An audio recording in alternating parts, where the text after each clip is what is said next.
We're going to take a first look at particle scripting now. In this example, what we want to do is just query the cloud and get the position of each particle and print that out for you. And that's really the first step. Once we're able to extract data from the cloud and read it, the next step is to manipulate it and push that back, and in that way we can affect the particle behavior. So I've already done a bit of the setup here so we can save some time. I've defined an event here so we can see the event that triggers every frame.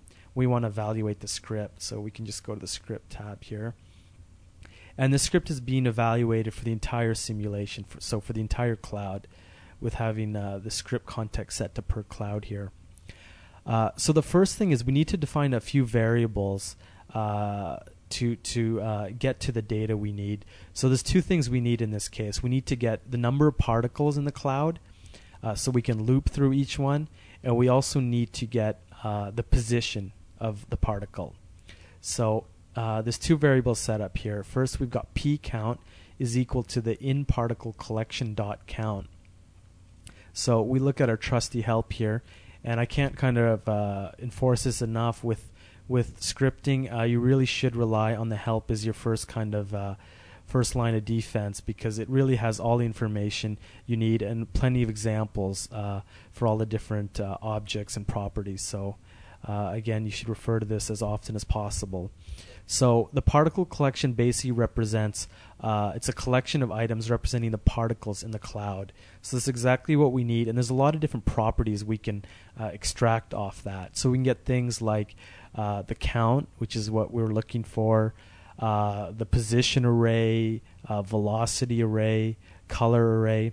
So a whole bunch of different useful properties, and basically with this collection we can get all the info we need to extract the position info for each particle.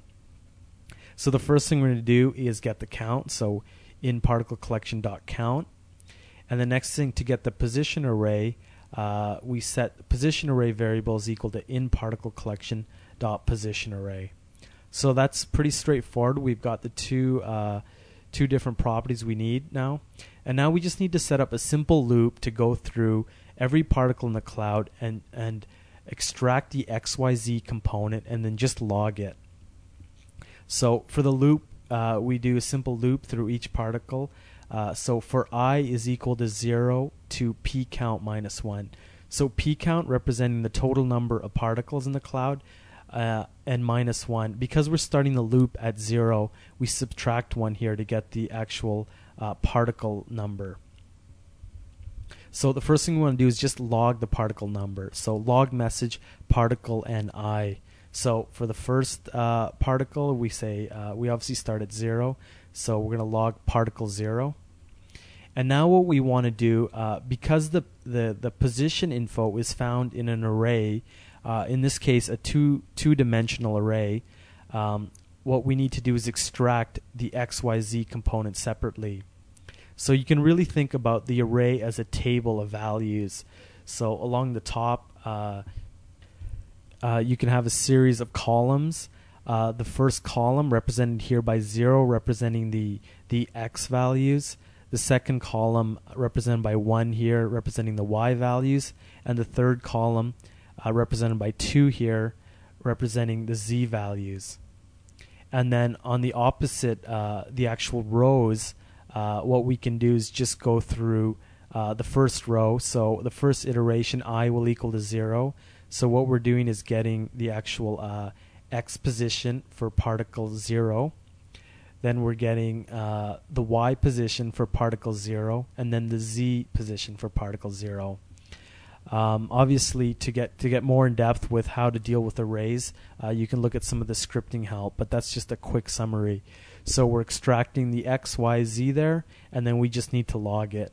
So log message position, and we just lay down the X, Y, Z variables here.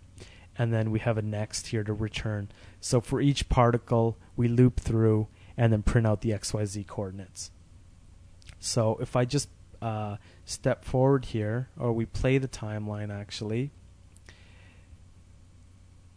and we can go up to our help here, we can see for every particle in the cloud, we're logging the XYZ coordinate. So fairly straightforward example.